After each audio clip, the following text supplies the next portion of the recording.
Poderoso esse nome é, né? Nome maravilhoso. Tem trazido paz e calma para muitos corações o nome de Jesus. É maravilhoso. Nessa noite eu quero falar sobre um tema meio estranho. Quero falar sobre a loucura e a fraqueza de Deus. Oi, Módios, para aí. Endoidasse agora. Quero falar um pouquinho sobre essa loucura e a fraqueza de Deus. O apóstolo Paulo foi um homem que viajou por mundos desconhecidos. Os que estudam a Bíblia, os que mergulham no conhecimento das Escrituras, normalmente concordam que no Novo Testamento, depois de Jesus, o grande destaque é o apóstolo Paulo. Há mesmo entre aqueles que estudam a teologia, até quase que uma certa idolatria pelo Paulo. A gente teve que trabalhar isso em algum momento, porque parece que Paulo era tudo. Mas entenda-se, depois de Jesus, Paulo foi um grande sofredor pela causa do Cristo. Paulo foi um homem que teve que enfrentar a resistência apostólica,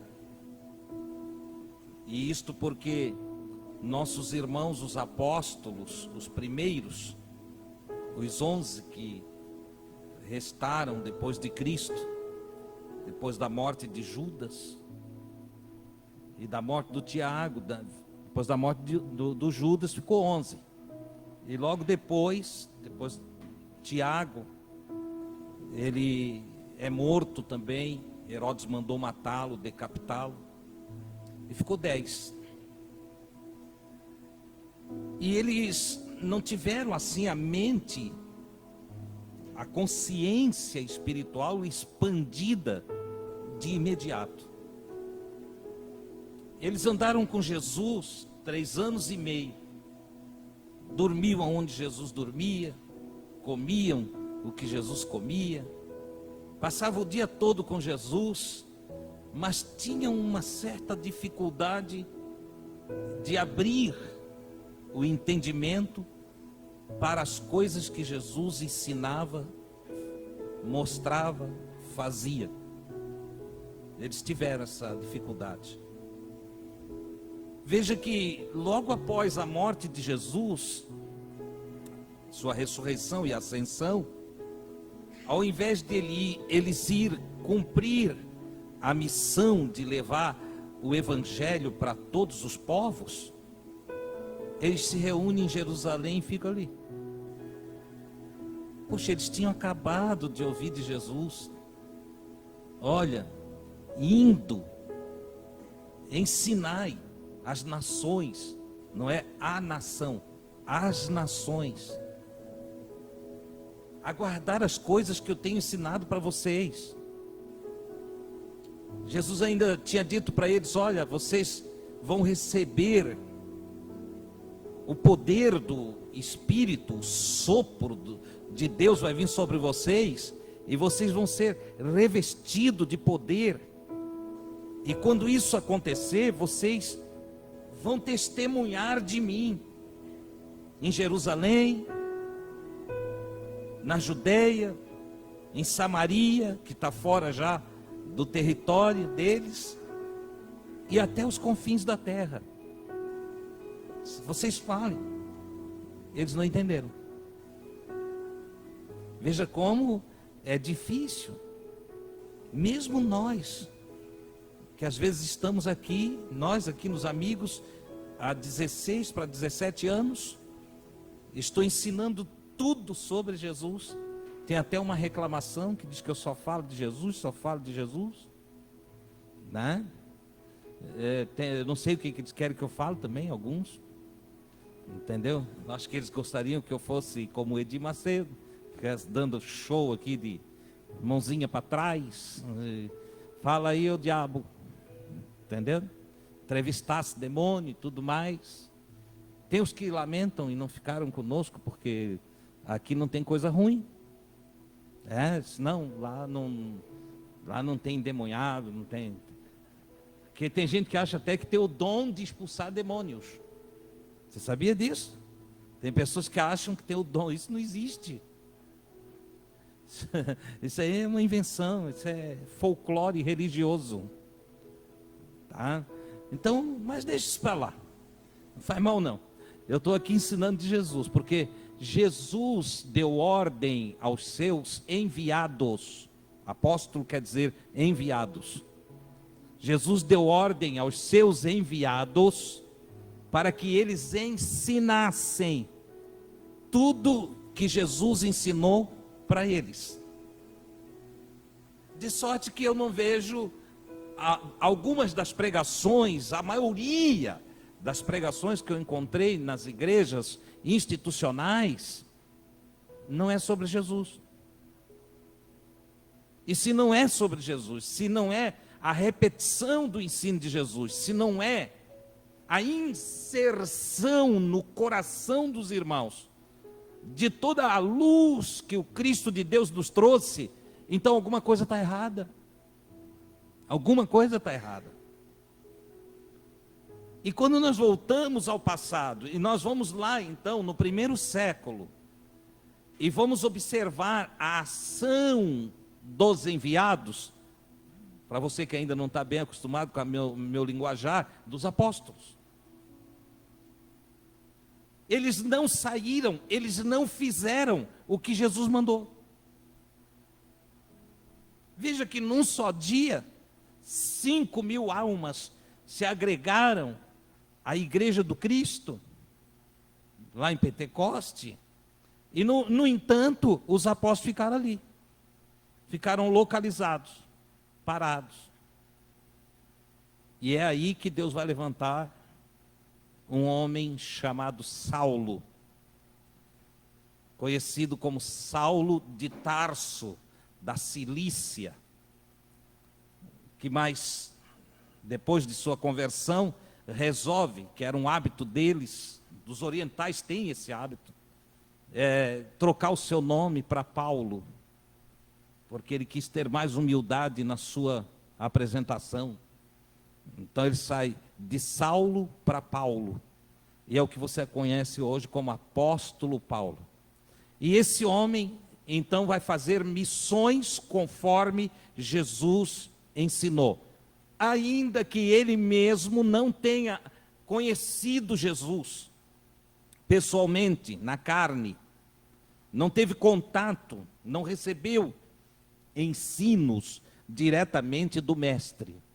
Mas ele vai se inteirar, e durante 14 anos da sua vida, ele que era judeu, da tribo de Benjamim, ele vai se inteirar da história de Jesus, dos feitos de Jesus, das palavras de Jesus, e ele fica fascinado, porque sobre ele está a luz do Espírito de Deus, o iluminando para compreender a proposta de Jesus.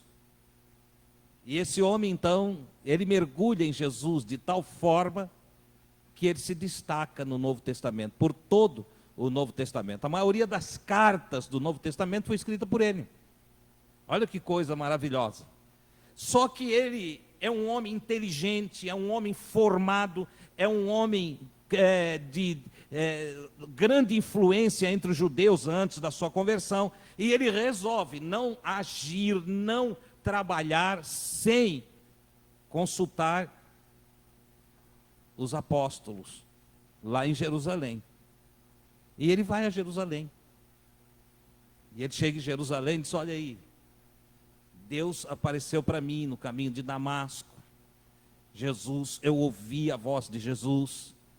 Eu, na verdade, estava com carta dos nossos líderes, os anciões de Israel, para prender os cristãos, porque julgávamos, e eu julgava, e eles julgaram, que o cristianismo é uma seita, é uma heresia, algo que está fora dos padrões do Antigo Testamento, não é corroborado pelos profetas, pelos patriarcas, nem pelos mestres de Israel.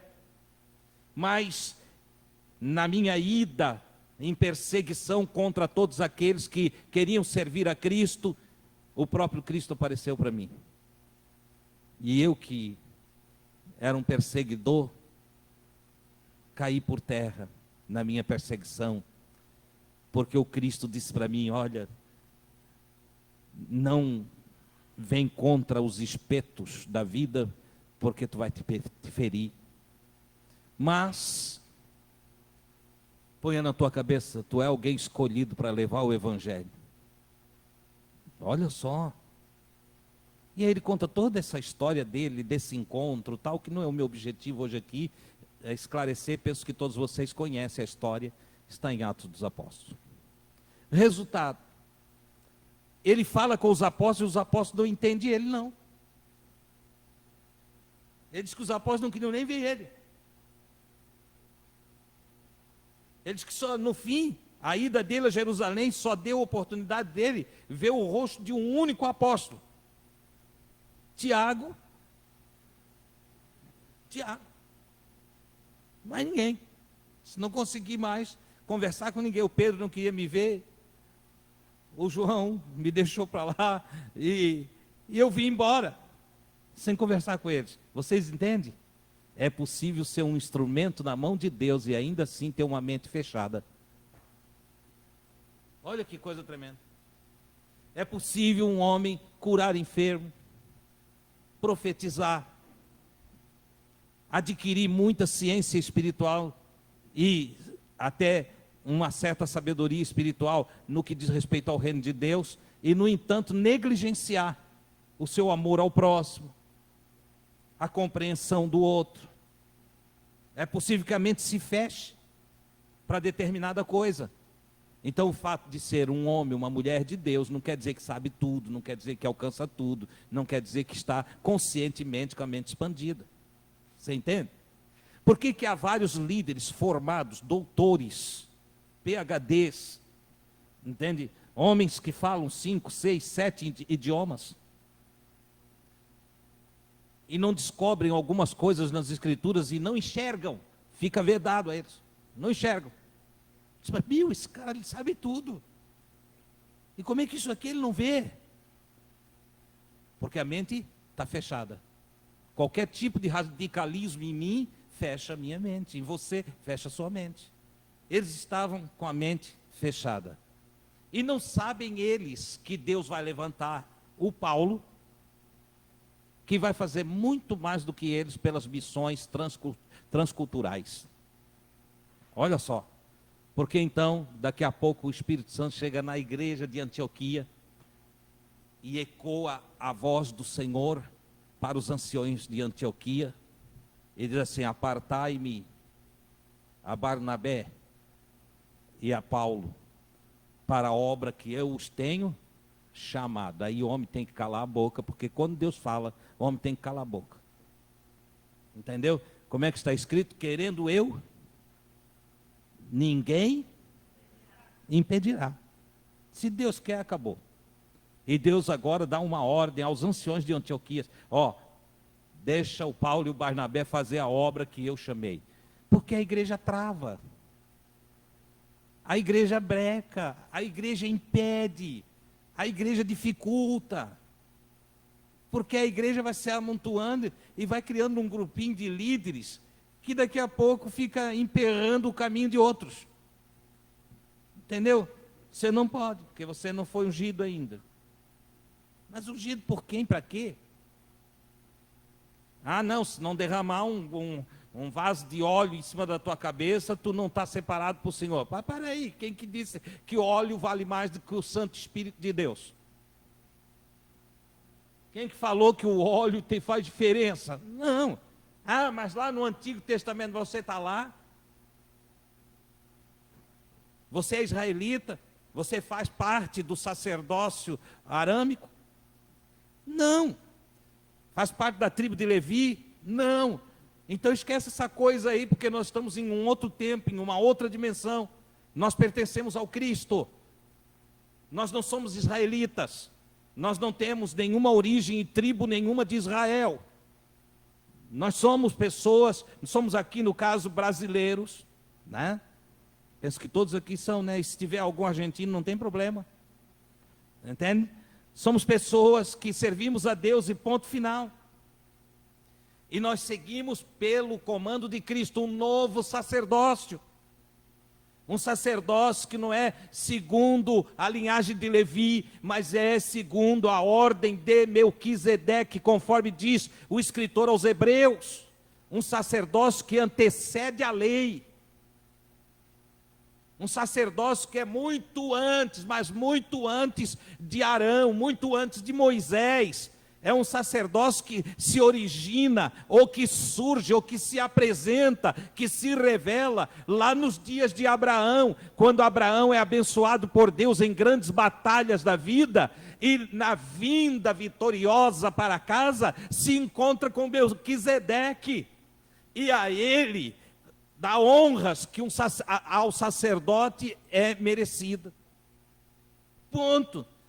E aí o escritor aos Hebreus diz, olha, Jesus é daquela ordem sacerdotal, ele é antes da lei, ele é antes de Israel, ele é antes, muito antes da nação de Israel. Ele está lá no princípio, como diz João, no capítulo 1 do seu evangelho. No princípio era o verbo, ele estava muito antes de tudo, ponto. Mas aí, as pessoas ficam aqui criando, porque tem gente que está na Bíblia. O está na Bíblia é um problema, tá? O está na Bíblia é um problema, porque dá para estar na Bíblia tudo que você quiser. Está na Bíblia que eu posso ter 5 mulheres. Ah, irmão, Deus, isso não está, eu mostro. A Gui não aceita. Entendeu? Está na Bíblia que eu posso roubar e não ser preso. Não, irmão, isso não está. Está assim. Lá está escrito que quem roubar para comer não deve ser punido. E agora? Tem que cuidar com o que eu leio na Bíblia. E qual a situação, em que condição, em que tempo, para quem que aquilo está valendo e para quem que aquilo não está valendo. Você entende? Eu preciso não perder, como dizem, o timing. Eu tenho que agir no tempo certo, no tempo correto, enxergar as coisas da forma correta. Senão eu faço confusão com a Bíblia. Eu faço confusão com a Bíblia. Recentemente teve uma reportagem aí de um pastor que estava gerando filho na mulher dos outros. Porque a Escritura, ele leu lá na Bíblia que Deus mandou. Deus mandou. Até que o repórter, entrevistando ele, fez a leitura correta do texto bíblico, ele lia errado. Entendeu? Ele ficou assim, olhando para o repórter, sem saber o que fazer. É a ignorância agindo, personificada de sacerdote, de pastor, de bispo, de o que você quiser botar aí, porque hoje tem tanta coisa aí. Entendeu? Então não tem. Nós temos que ser pessoas inteligentes, precisamos expandir a mente. Precisamos olhar para as coisas com um olhar pronto. A nossa mente deve estar pronta para receber os ensinos. Ninguém deve ter vergonha de ter aprendido errado e agora dizer, isso aqui eu não sabia. Se tem uma idiotice que impera na vida humana, é a idiotice do sujeito olhar uma verdade e dizer que não aceita só porque ele está 10 anos dizendo que aquilo não é assim. Ora, meu Deus, se eu vejo que eu falei algo errado, qual é a nobreza? É eu chegar aqui e dizer, irmãos, me perdoe, tal dia, ensinei algo errado para vocês. Tive um equívoco, ou de interpretação, ou da leitura, ou disso ou daquilo. Ou porque trouxe dos meus antepassados uma orientação totalmente equivocada. Aprendi errado, mas agora, pesquisando, estudando, encontrei o que é certo, então quero pedir perdão a vocês e vou transmitir o que é certo. Isso é nobre. Entendeu? A Escritura diz que a humildade, ela vai adiante da honra. Quer ser honrado, seja humilde. Reconheça. Entendeu? Mas a soberba, o orgulho, precede a queda. Ela vai antes do sujeito cair. Todo mundo que caiu antes de cair é orgulhoso, soberbo. Então não, tem que fugir disso, certo? O Paulo era um homem inteligente. E ao encontrar-se com Jesus, ele começou a se inteirar das coisas de Jesus. Faça isso, viu, irmãos? Se intere das coisas de Jesus. Tem gente que vai me dar pedrada de tudo quanto é lado, mas eu não posso ensinar diferente. Esquece um pouco o Antigo Testamento. Deixa o Antigo Testamento para lá. Quando você souber tudo de Novo Testamento, aí usa o Antigo Testamento para você ler e tirar experiências de fé. Não doutrina, não orientação, não fundamento para você. Porque lá não tem fundamento para você que serve a Cristo. Se você quiser seguir aquilo lá, você vai se dar mal, você vai sofrer. Entendeu? O Paulo mesmo mais tarde vai escrever e diz que se alguém tropeça num mandamento da lei, lá tem 613 mandamentos relacionados pelos judeus. Se você tropeçar, não tropeçou em toda a lei. Ainda você encontra nas escrituras e nas orientações do mestre Paulo, que se você, pela lei, ninguém se salva. E agora? Pela lei não tem nenhum que se salva. Mas eu vou pegar a lei ainda e vou reduzir aqui rapidinho para você. De 613, vamos deixar só nos 10 que o Senhor entregou a Moisés. Pega os 10, começando do 1, entendeu? E diz para mim se você cumpre.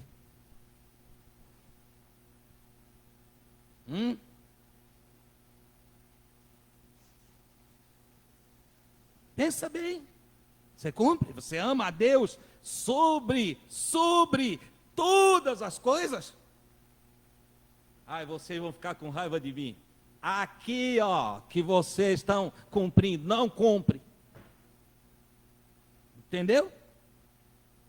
Ah, mas então vamos só para o segundo, deixa o primeiro. O primeiro é Deus, Deus te releva, Deus, tu vais pregar que Deus é louco. Então vamos deixar lá o primeiro de volta ao segundo.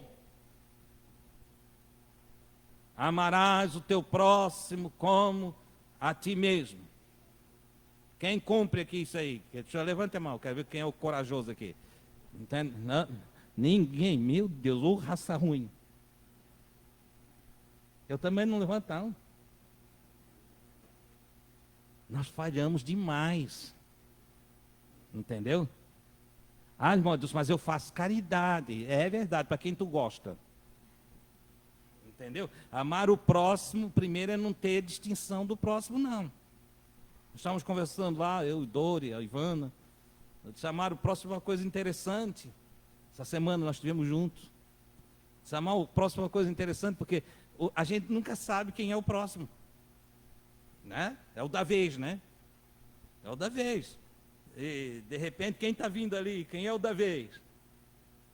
É um gayzinho. O crente já se torce todo, se usa bigode, já franze o bigode. Entende? Os mais radicais, assim, né? Meu Deus. Sai Satanás, sai Satanás. Fala assim. E o rapaz nem fez nada para ele. Satanás é opositor, o rapaz não está dizendo nada, não falou nada, só está passando. Ama o teu próximo. Às vezes o próximo é uma prostituta. Eu estou radicalizando, estou botando já lá no fim da lista. Entendeu? É uma prostituta decente, ou indecentemente vestida. Enfeitada, fica bonita. Entendeu? E a irmã só, não olha para ela não, a irmã olha para o marido. É engraçado. O sujeito às vezes nem viu, está olhando para o outro lado e ela já está. Entendeu? Ei, ama o teu próximo. Você ama? Você ama? Então, pela lei, é aí que o João Paulo, com sabedoria, mente aberta, entende? Inteligente, iluminado pelo Espírito, entende? Ele diz: pela lei não escapa um. Pela lei não escapa um. E aí diz: então a lei é ruim? Não, a lei é santa. O mandamento é bom. Mas nós somos entregues ao pecado. O ruim não é o mandamento, o ruim não é a lei, o ruim sou eu. Eu tenho falhas, eu tenho deficiências. E o Paulo vai mais longe, ele disse: quando Deus deu a lei, ele encerrou todos debaixo da lei, para poder usar de misericórdia para com todos. Com a lei ele mostra que todo mundo peca, todo mundo erra, todo mundo falha. A lei é um farol que ele acende assim, diz: aqui, ó, olha para ti, te enxerga aí agora, ó, tens que andar por essa luz. E aí o cara olha para a luz: meu, eu estou todo ruim, eu preciso ser lavado, eu preciso ser purificado, eu preciso me vestir, eu estou com um trapo de imundícia sobre mim, as minhas vestes espirituais são rasgadas, são pano de chão, eu estou mal, a lei faz eu ver quem eu sou, diz Paulo.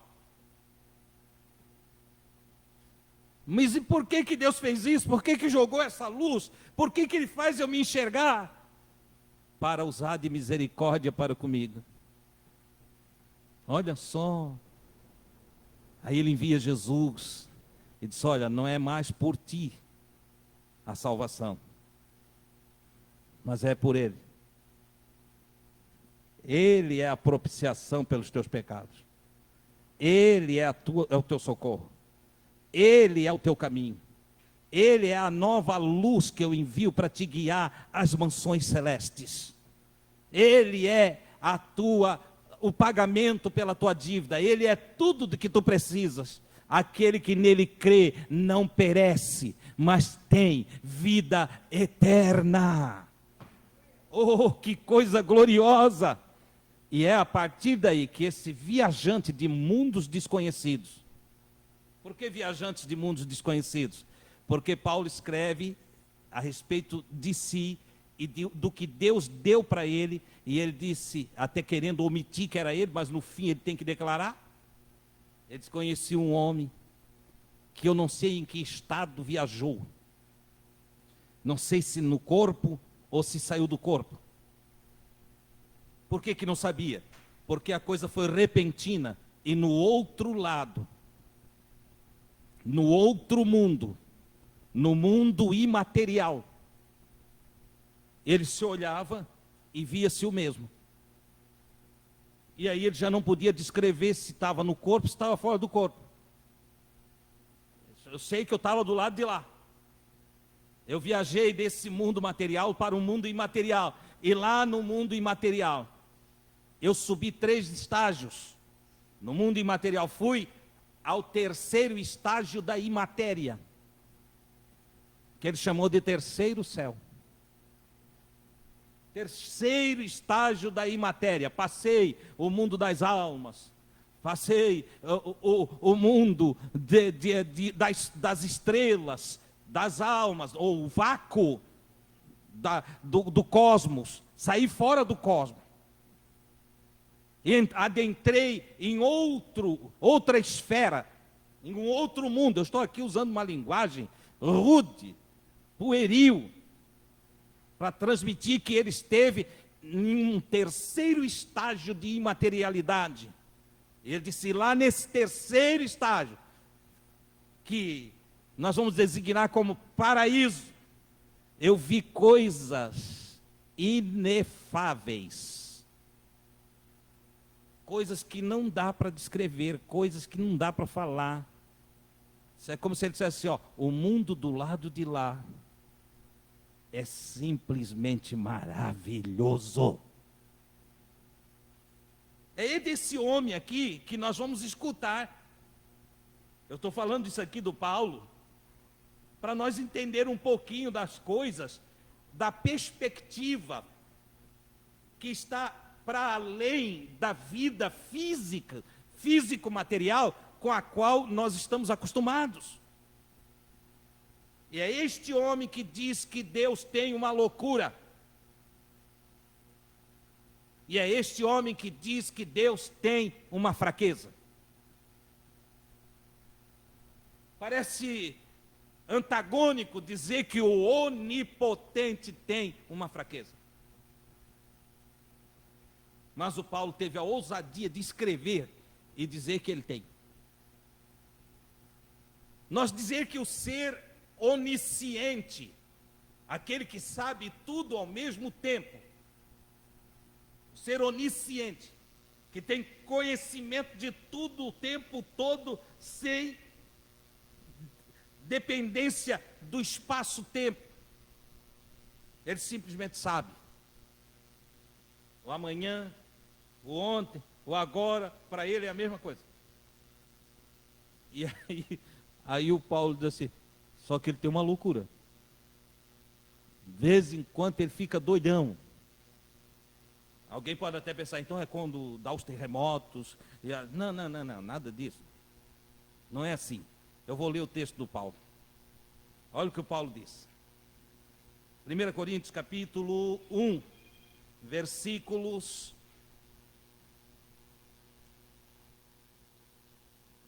25 a seguir. Paulo diz assim, porque a loucura de Deus é mais sábia do que os homens, e a fraqueza de Deus é mais forte do que os homens.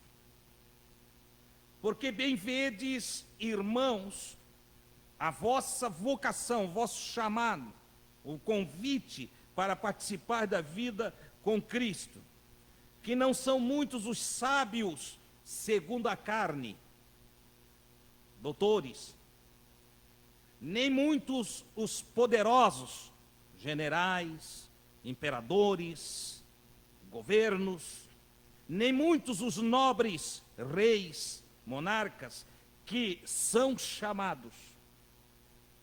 Se entenda o chamamento para estar com Cristo. Não é um chamado, nem é uma participação dos maiorais, dos nobres, dos doutos, dos ricos. Não. É interessante o que ele diz. Mas Deus escolheu as coisas loucas deste mundo para confundir as sábias. E Deus escolheu as coisas fracas deste mundo para aniquilar as que são. É isso? Para confundir as fortes. Escolheu as fracas para confundir as fortes. E Deus escolheu as coisas vis deste mundo e as desprezíveis e as que não são, para aniquilar as que são, para que nenhuma carne se glorie perante Ele. Está aqui a loucura de Deus. O Paulo chama de loucura de Deus quando Deus olha o forte e escolhe o fraco. Quando Deus olha o perfeito e escolhe o imperfeito. Quando Deus olha o nobre e escolhe o simples. Quando Deus olha o poderoso no seu trono e vai lá, escolhe o andarilho. O Paulo diz, Deus é louco. Deus é louco. Deus tem uma loucura nele. Ele é fascinado pelo que não presta, pelo que não tem jeito, pelo que não tem nenhuma aparência de possibilidades, por aquele que parece que ninguém vai gostar. Deus gosta daquele. Deus escolhe aquele. Deus olha para aquele que é desprezado em casa, o vil, o que não tem valor nenhum, que ninguém dá valor, aquele que a sociedade olha e diz, ei, isso aí acabou-se, isso não tem jeito. Entenda o que eu estou pregando aqui essa noite, expanda a consciência. Pensa em quem você não abraça, pensa em quem você não escolhe, pensa em quem você não aceita, pensa nos que você desprezou, pensa naqueles que, por força da religião, você preconceituosamente deixou para o lado de lá. Aquele que você não chamaria para o seu jantar, aquele que você jamais empregaria na sua empresa, aquele que você olha e diz, não dá, isso aí, Deus não se agrada desse aí. O Paulo está dizendo que na loucura de Deus, que é mais sábia do que os homens, Deus escolhe exatamente aquele lá. Mas é mais profundo, porque segundo o que o Paulo está trazendo aqui, eu tenho que ter um cuidado nas minhas escolhas, para eu não desprezar o que Deus escolhe, para eu não rejeitar o que Deus aceita, para eu não abandonar o que Deus gosta. É uma coisa louca mesmo, porque de repente eu me sinto santo, eu me sinto purificado, eu me sinto salvo, eu me sinto homem de Deus, e eu desprezo aquele ali, aquele lá, aquele outro. Eu vejo as guerras dos líderes que estão lá na ponta, e Deus está dizendo que Deus não escolhe aquele. Não é aquele lá, não é o bambambam. Não é o que está no topo. Não, aqui, o Paulo está dizendo que Deus escolhe o que está lá embaixo, o que está lá para baixo. Olhe para o que está para baixo. Em outras palavras, Deus não está olhando para cima, Deus está olhando para baixo. O homem que fica olhando para cima, é o senhor fulano de tal. Por que nós não apresentamos ninguém aqui? Eu não apresento as pessoas aqui porque eu quero que todos se sintam igual. Eu já fui numa igreja que apresenta todo mundo. Está aqui o nosso irmão vereador, não sei das quantas. Está ali o doutor, o juiz de direito, tá lá o nosso irmão advogado, está aqui o nosso irmão médico. Quando chega na faxineira, eles não apresentam. No gari, eles não apresentam. Porque eles acham que é desonra para a igreja deles, que é muito nobre. É desonra para a igreja deles apresentar. Está aqui o nosso irmão Gari, graças a Deus pela vida dele. Porque se for para apresentar, tem que apresentar tudo. Eu não apresento ninguém para não ter que apresentar nenhum. Entendeu? Por isso que aqui nessa casa, garis, faxineiras, e sem nenhuma desonra, estão sentados igualmente ao lado de médicos, advogados e outros. Você entende? Acaba com essa coisa de botar um para cima e outro para baixo, porque se é para nós fazer escolha, então tem que escolher o que Deus escolhe. E Deus escolhe os de baixo. Os de baixo. Em outras palavras, escolhidos de Deus são todos os rejeitados pelos homens. Pegou aí? Escolhidos de Deus são todos os rejeitados pelos homens. Não é à toa que o menino Jesus, entende? Nasceu lá na manjedoura, entre os animaizinhos. Vocês acham que isso ali foi uma obra do acaso? Não, foi planejado, extremamente planejado. Depois o menininho ainda teve que ser tirado de lá, da vila de Belém, né? Vamos falar assim, a cidadezinha de Belém era uma vila, pequenininha, 2000 e poucos anos atrás. Imagina, Belém era ali, uma coisinha dali, entende? Que só ficou famosa por causa do rei Davi e por causa do nascimento de Jesus lá. Senão eu já tinha esquecido de Belém. Mas como disse o profeta, ela não seria esquecida, nem seria a menor das cidades de Israel. Por quê? Porque nela nasceria o Salvador. Então ela é lembrada até hoje, aquela coisinha lá pequenininha, é lembrada até hoje. Estou falando da vilinha de 2000 anos atrás, né, Rafa? E aí, de repente o menino tem que sair de lá, porque o menino é perseguido por Herodes. E o Senhor avisa em sonhos para José levar o menino para onde? Lá para a África. Lá para o continente africano. no Egito da época. Olha só, lá vai o menino para a África. Eu vejo um monte de gente querendo ir para os Estados Unidos, para tudo quanto é lado. Quem quer ir para a África? Vamos lá. De lá o menino volta, quando já passou tudo, agora pode ir, vai para onde? Nazaré. O que é Nazaré? Favela.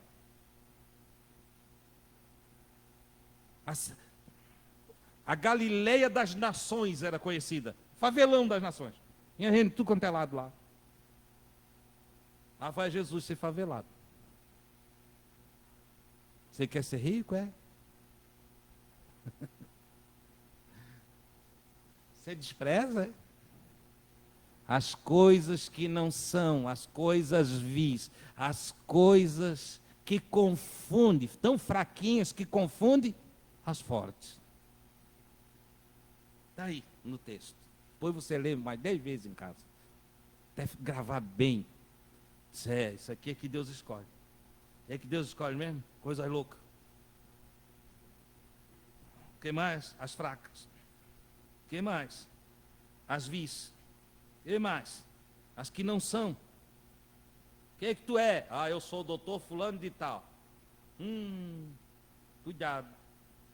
Deixa essa linguagem lá para o fórum. Entendeu? No teu dia a dia, no relacionamento com as pessoas, eu sou o Adilson.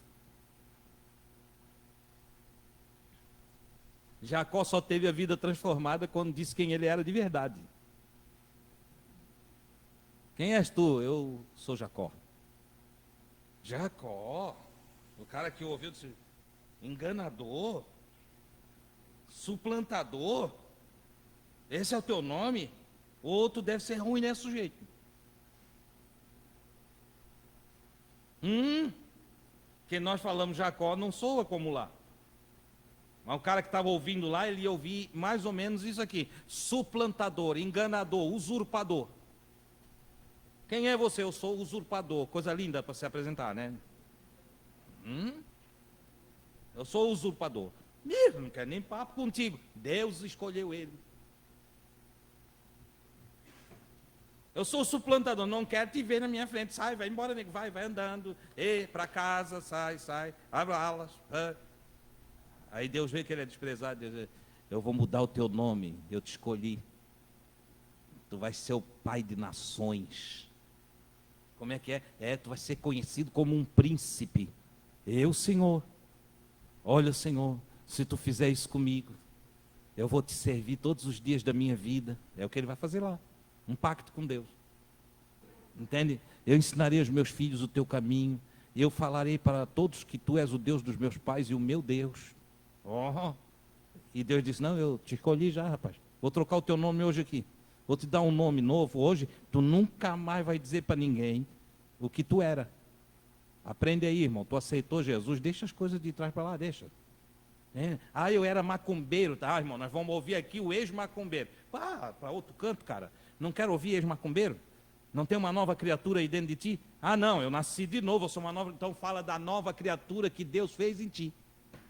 Ponto. Eu lá quero saber. Tem pastor que chama ex-macumbeiro para ficar contando que ele comia coração de defunto, abria sepultura não sei das quantas. Tá. Eu lá quero saber dessas coisas.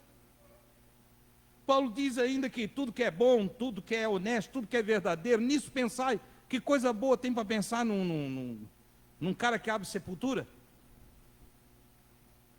Ou aquele que fica judiando dos galos pretos, das angolistas, das galinhas de Angola, matando e botando nas esquinas para os cachorros despedaçar e comer? Não. Se é para falar, fala do novo nome. Deus disse para Jacó, tu não te chamarás mais Jacó. De hoje em diante o teu nome é Israel. Parece que eu vejo ele saindo de lá, tem que acostumar, leva uns dias para acostumar, né? Que a gente não é mais o que era. Sai de lá todo. Ô seu Jacó, os empregados dele, tinha um monte de empregado lá. Seu Jacó, não, Jacó não, rapaz. Não me chama mais de Jacó. Sim, mas como é o seu nome agora? Israel. Príncipe de Deus. Entendeu? Como é que é? Acho que um olhava para o outro, fazia igual o Paulo. Tem loucura aí? Tem a loucura de Deus. A loucura de transformar um homem ruim em um homem bom. De pegar uma coisa vil e fazer dela uma coisa valiosa. De pegar um ser suplantador e transformar ele num príncipe de Deus. Aleluia! Louvado seja o nome do Senhor. Você está vendo onde é que está a loucura de Deus? Você consegue enxergar a loucura de Deus? A loucura de Deus é uma loucura que advém do amor. Ela vem do amor. É uma loucura que nasce no amor. É aquela loucura que faz um sujeito, né? Olhar para uma criancinha abandonada e dizer, vou levar para minha casa, não posso deixar aqui. E eu já vi isso acontecer com pessoas até com relação a animaizinhos. A madrasta da guia, a Edith, enquanto vivia, ela era de um coração enorme, entende? E ela passava, às vezes a gente chegava em casa, tinha 5 cachorros, tinha galo sem pé, entende? Passarinho sem bico, tudo que você imaginar estava lá. Ela não conseguia abandonar. Ela passava, via, tratava, levava no veterinário, cuidava. Mas não era só com os animais. Eram com pessoas também. Cuidava, ajudava, abraçava. Entende? Eram pessoas. Eles são movidos em amor.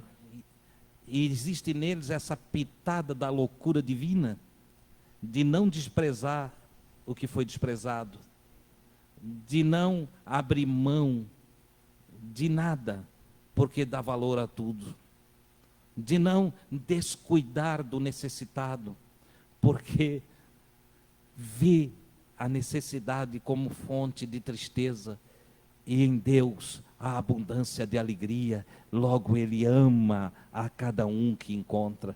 Quando ele lança a luz do mandamento e diz, ama o teu próximo, ele só está dizendo, queres entender de vida, queres conhecer a vida profundamente, então não pensa só em ti, olha para o outro e cuida do outro, abraça o outro, ajuda o outro, tolera o outro, suporta o outro, compreenda o outro, tenta te investir da carência do outro, da necessidade do outro. É isso que ele está dizendo. Então, para o Paulo, Deus é louco de amor pelos desprezados, pelos que não são. E evangelho de Jesus, o evangelho é anunciado espiritualmente aos pobres. Jesus diz isso. Só que quando ele fala de pobreza, ele não está simplesmente tratando da escassez de recursos materiais.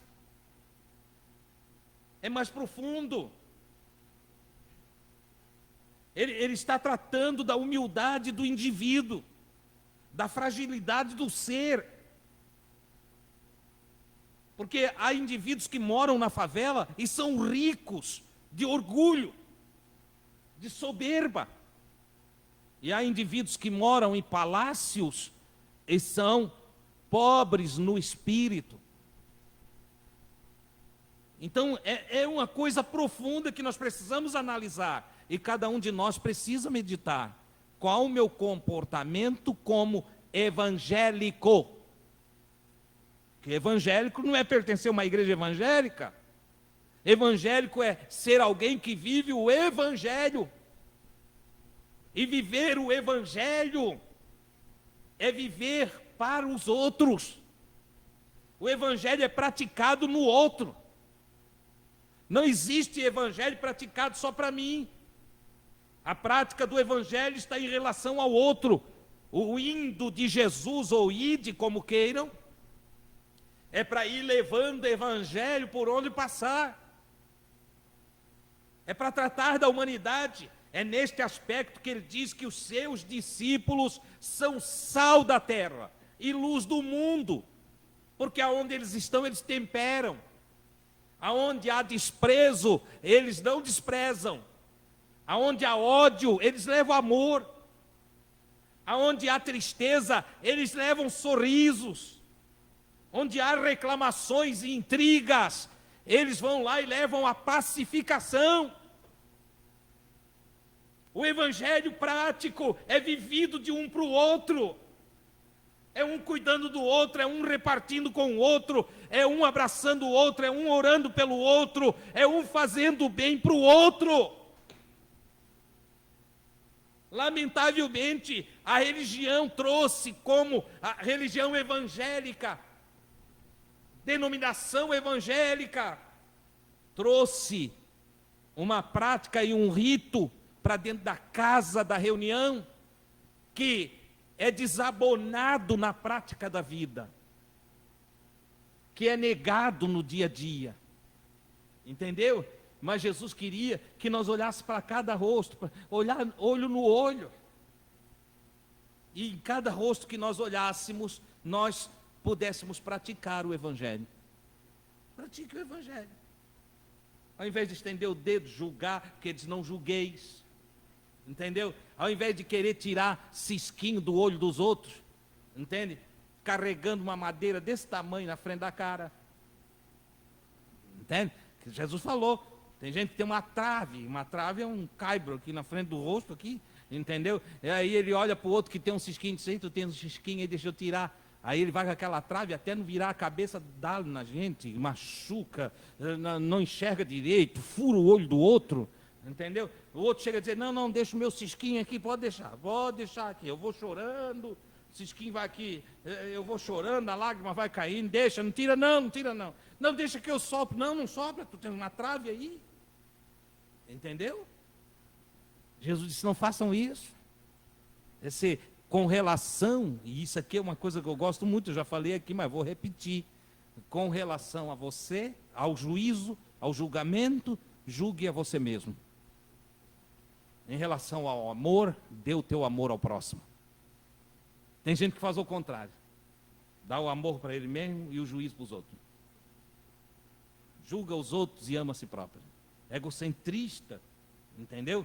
Então Paulo diz, Deus tem uma loucura. Aprendam isto. Não veja nobreza no seu campo físico material.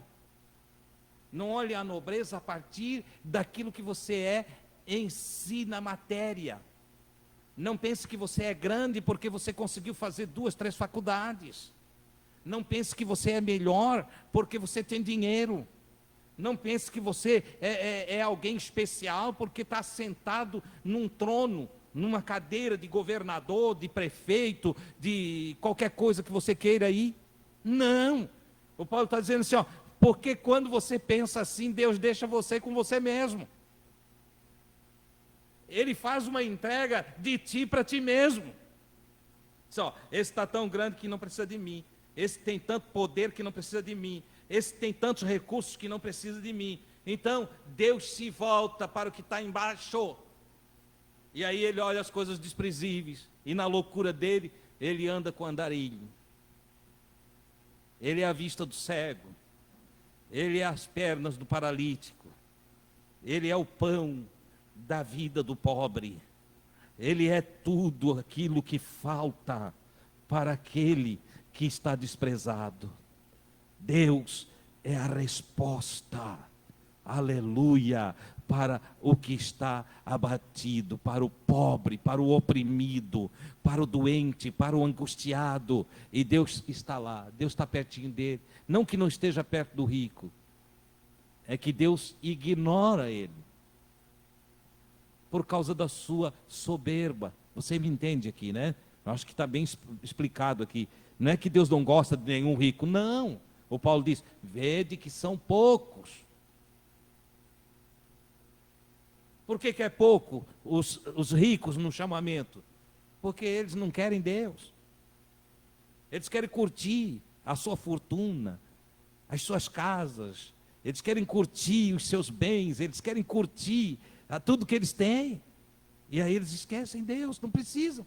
Quando doer a barriga, eles gritam. Quando doer a cabeça, eles gritam. Aí eles procuram.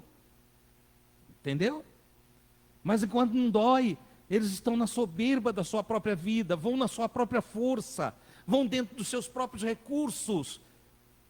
E o Paulo então diz que Deus, querendo ajudar, abençoar, abraçar, socorrer, amar, ele cai na loucura de escolher o que ninguém escolhe. Essa é a loucura do divino. E a fraqueza de Deus? Deus tem uma fraqueza também. Nós estamos falando da loucura e da fraqueza de Deus. Porque o Paulo diz aqui que tem uma fraqueza em Deus também. Mas a fraqueza de Deus é mais forte do que todos os homens juntos. Mas que fraqueza é essa? É a mesma coisa. Jacó foi um homem que lutou com Deus. A Escritura diz que no Val de Jaboque, ele lutou com Deus uma noite inteira. Deus se materializou. Alguém vai dizer, mas o que é isso, Valdir? Deus se materializa, Deus pode tudo. Se Deus quiser, aparece como uma pedra. A rocha de Meribá, no deserto da onde ele mandou Moisés falar com a rocha, vocês acham que era quem? Manifestação de Deus. Entendeu? Ciência do mundo de Deus. Que não tem aqui no nosso mundo, não. Aí ele mesmo se transformou numa rocha, lá no caminho de Israel. E aí disse para Moisés, para que eles obedeçam tu, eles precisam ver milagre. Eles precisam enxergar as coisas a partir da área divina. Então nós vamos usar a tecnologia de alta ciência aqui. O que nós vamos fazer, Senhor? Não, eles não querem água, não estão reclamando, não estão quase te apedrejando porque dizem que não tem água. Está vendo aquela pedra? Aí Moisés olhou, já apareceu uma pedra lá. Uma baita de uma rocha, que é conhecida como a rocha de Meribá. E aí o Moisés olhou para a rocha e está assim, ó, a rocha está ali, e agora? Disse, fala para a rocha. Um homem falar com pedra não é fácil, né? Para o nosso mundo parece loucura, é doideira. É por isso que o Paulo diz, tem uma loucura em Deus.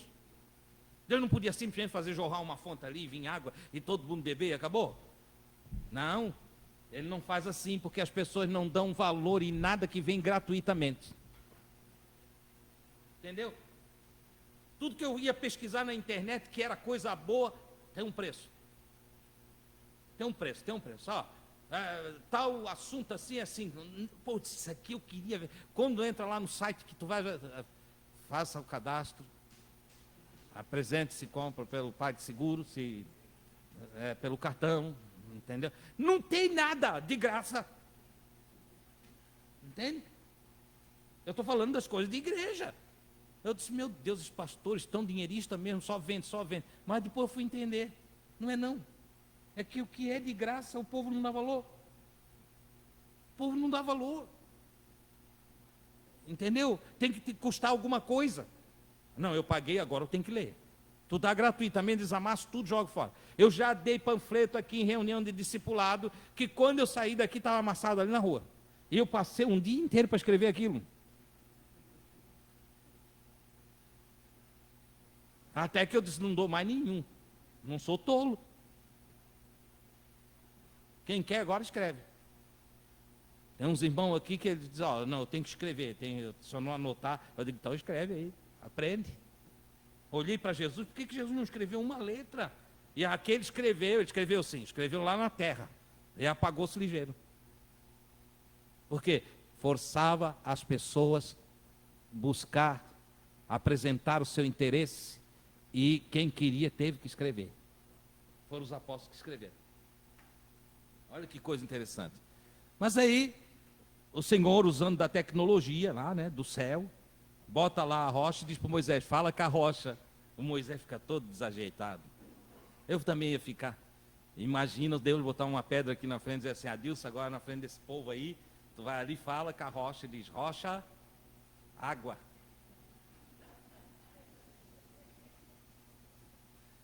Primeiro que quando eu fosse dizer, irmãos, eu vou falar com a rocha ali, os irmãos já iam dizer, ih, irmão Adilson tá lelé da cuca, né? Se viesse uns descrentes, ia dizer, ih, fumou um baseado, entendeu? E o Moisés foi para lá, e o povo estava lá, bronqueado, o povo era rebelde, o povo estava renando com Moisés lá. E aí o Moisés foi ficando indignado, e ele trouxe um bastão na mão, né? Aquela vara que ele não largava nunca, aquele cajado lá, ele andava com aquilo direto, e ele vem em direção à rocha de Meribá, e o povo está resmungando, e ele foi ficando irritado, foi ficando nervoso. É interessante que a Bíblia diz que Moisés era o homem mais manso da terra. E o homem mais manso da terra ficou nervoso 2 vezes. Na primeira ele matou um homem. O mais mansinho, o mais bonzinho da terra matou um homem. E a segunda vez ele feriu a rocha, ele não falou com a rocha. Ele chegou lá perto da rocha e ele também não entendeu que a rocha era Deus. Olha só. E ele chegou perto da rocha, ele já estava tão nervoso, tão irritado. Porque o povo não é fácil, viu, irmão? O povo enche o sapato da gente. Você pensava que eu ia falar outra coisa, né? Aí ele chega lá perto da rocha lá e bateu com o cajado na rocha. Bebam água, rebeldes. E a água começou a jorrar água, jorrou água. Só que a Escritura diz que a rocha era Cristo. Sabe aquela ferida que o soldado fez no Cristo? De onde saiu sangue e água? Está lá tipificada na rocha. Sabe por que Cristo foi ferido? Pela mesma razão que Moisés feriu a rocha. Cristo foi ferido pela rebeldia dos homens. Cristo foi machucado pela maldade humana. Entendeu? Pelos homens inconscientes de seus feitos. Aquilo custou para Moisés um preço caro. Porque ele feriu a Deus. E Moisés não pôde entrar na terra prometida. Deus o premiou com uma visão da terra prometida, mas disse: tu não entrarás, pois ferisse a rocha.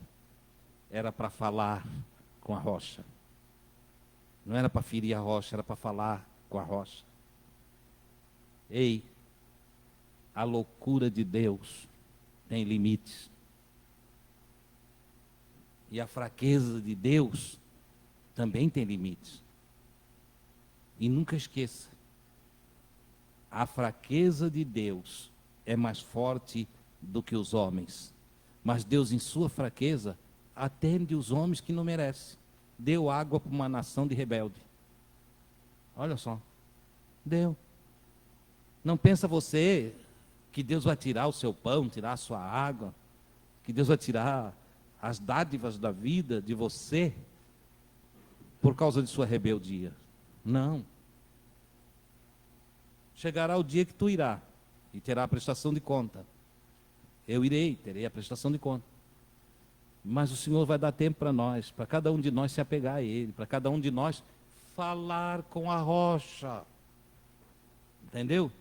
E onde é mais que se apresenta a fraqueza de Deus? Na batalha de Jacó com o próprio Deus. No val de Jaboque, Jacó agarra a Deus a noite inteira, ele fica agarrado com Deus ali. Primeiro ele luta como se fosse um homem, porque ele também não entendeu que era Deus.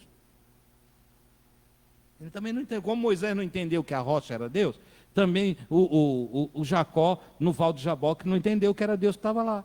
Tem muitas manifestações de Deus em volta de nós, que nós não entendemos que é Deus. Entendeu? Às vezes a gente não aceita. Às vezes quem está trazendo a mensagem é tão simplesinho, nem sabe falar um português direito. Entende? Vem arrastadinho, diz: agora vou dar importância para esse louco aí. E é Deus que mandou ele. Preste atenção nas pessoas, elas têm o seu valor. Aqui é a lição que fica para nós. As pessoas têm o seu valor, não importa qual a sua apresentação. Se estão bem vestidas, se estão maltrapilhas. Se tem uma casa bonita ou se moram na esquina, na rua. As pessoas têm o seu valor. Entenda isso. Jacó não sabia que Deus estava lá. Mas ele, no fim, não podendo vencer e sendo tocado na coxa, entendeu, puxa, tem algo errado aqui. Eu estou já sem energia nenhuma, a noite toda batalhando com esse sujeito aí, e ele agora diz que tem que ir embora e me dá uma cutucada, me torce todo, deixa eu desnuncado, a minha coxa, não deu, isso aqui tem coisa estranha aqui, isso aqui não é coisa normal, esse não é um ser desse planeta, é um extraterrestre, eu vou agarrar ele. E o Jacó se joga no pé dele e agarra. E na loucura e fraqueza do divino, o Senhor faz de conta que não pode sair, isso o Jacó não deixar. Ele agarra e o Senhor diz assim, deixa eu ir, porque já está amanhecendo o dia, deixa eu ir. E o Jacó diz, não deixo, não deixo, não deixo. E o Senhor faz de conta que está perdendo para o Jacó. Aí a fraqueza de Deus, ele faz de conta. E o Senhor dá uma puxadinha e o Jacó aperta mais o pé dele ali, né? Naquela forma que ele se apresenta ali. O Jacó dá uma puxadinha, ele puxa o pé, diz, deixa eu ir porque está vindo o dia. E o Jacó diz, eu não te deixo, se tu não me abençoar, eu não te deixo. Aí o Jacó diz, isso aqui é coisa de cima, tem que me abençoar. Essa força não é normal, esse poder não é normal, essa fraqueza que faz com que esse ser fique comigo a noite toda, eu dando soco nele, eu estou morto e cansado, e ele está aí inteiraço, isso aí não é daqui, não deixa tu ir. Ele diz, deixa eu ir. Olha só a fraqueza de Deus. Deus se enfraquece como um pai se enfraquece para o bebezinho na casa. Como um avô se enfraquece para o netinho que está brincando com ele. Entendeu? Como a criancinha que agarra na perna do pai e diz, não vai, não vai, não vai, e o pai faz de conta que ele está segurando mesmo. Entendeu? Deus fez assim com Jacó. Até que Jacó fala toda a verdade de si mesmo para Deus. Quem és tu? Eu sou Jacó.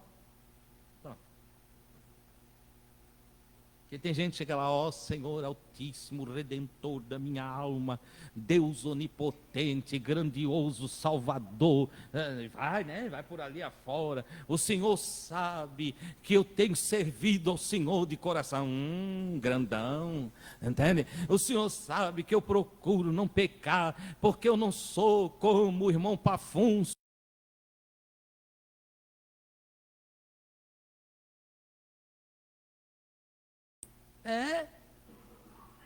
Mas Senhor meu Deus, tu que habitas os céus dos céus dos céus, e vai contar a história para Deus, fica lá, até que Deus dá uma cutucada no indivíduo e diz, vem cá, o que tu quer afinal de contas, sujeito? E a maioria sai de lá sem levar bênção nenhuma, porque nunca fala a verdade, nunca fala a verdade. Agora é legal quando o sujeito chega lá, ô Senhor, quem está aqui é o Adilson, tá? Ô Adilson, tudo bem? Senhor, eu estou muito feliz assim de pertencer a ti. Tu sabe que eu sou um caco, tu sabe, né? Você já falou que é um caco? Deus ama caco. Deus ama o caco. Entendeu? Depois que eu descobri isso, Emiliano, aí é que eu amei Deus. Deus gosta de tudo quanto é caco que tem por aí. Porque caco não esconde que é caco. Né? Caco não esconde que é caco. Caco é caco, acabou. Então o caco, ele chega lá perto de Deus e diz, Senhor, quem está aqui é o caco, ó. Sou meu filho, vem cá, vou dar um jeito em ti. Vou ver se faço alguma coisa nova de ti aí. Vou trabalhar na tua vida, vou dar uma corzinha para ti, vou te transformar num trabalho artesanal, entendeu? E vai ter um valor incrível, né? Vai ter um valor extraordinário. Às vezes a gente chega e diz, ó, Senhor, sou essa coisa aqui, ó. Será que tem jeito para mim? O Senhor é criativo, viu, irmão? O Senhor tem uma criatividade extraordinária, entendeu? O Senhor transforma cepo velho, entende? Em tronco vivo e bonito. Você sabia disso? dentro da arca da aliança era guardado também a vara que o Arão usava. Era uma vara seca, um cajado seco, que ficou na tenda da congregação por uma noite, e Deus fez aquilo florescer e dar fruto sem raiz.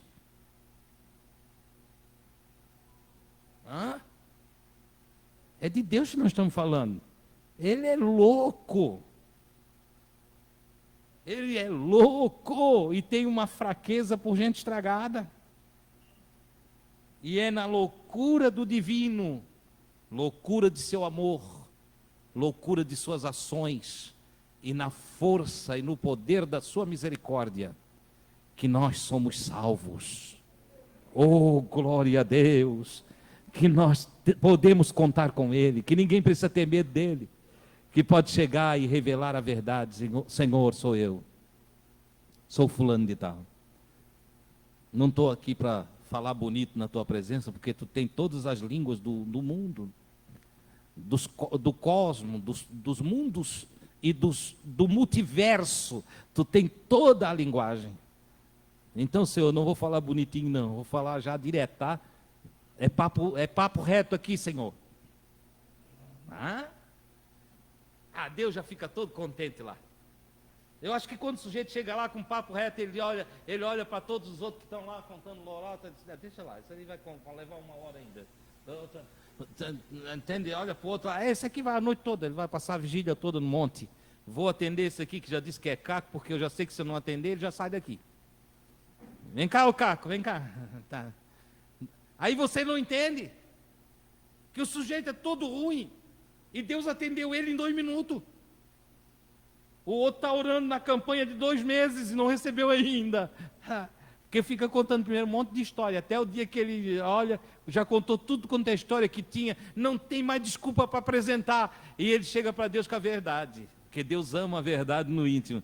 E aí quando ele chega com a verdade, ele diz, oh Deus, eu não sei mais o que te digo não. Tudo quanto era poesia que eu podia decorar, eu decorei e disse para ti. Tudo quanto é salmo que eu podia citar, eu citei. Agora, Senhor, tudo que eu tenho para dizer, é que eu queria dizer para ti só uma coisa. Eu não presto, Jesus. Quando eu olho para mim, eu tenho tanta coisa para ser arrumada em mim. Tem misericórdia de mim, meu Deus. O Senhor dá um sorriso. Isso era só isso aí que expressava, rapaz. Estás aí 2 meses, 1 ano, passando trabalho, campanha em cima de campanha, dando dinheiro para pastor. Era só tu chegar aqui e dizer o que tu queria. Sou eu, Senhor. Você está entendendo? A loucura de Deus faz com que ele se incline para o necessitado, para o aflito, para o pobre, para aquele que não tem quem o ajude. A loucura de Deus é loucura de amor. A fraqueza de Deus é a fraqueza do pai que ama o filho. Amém, queridos?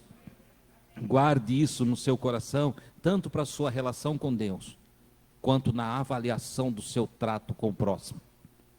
Ame o que Deus ama, goste do que Deus gosta, faça como Deus faz para ti. E tu, e eu, e nós seremos bem-sucedidos. Queiram estar em pé.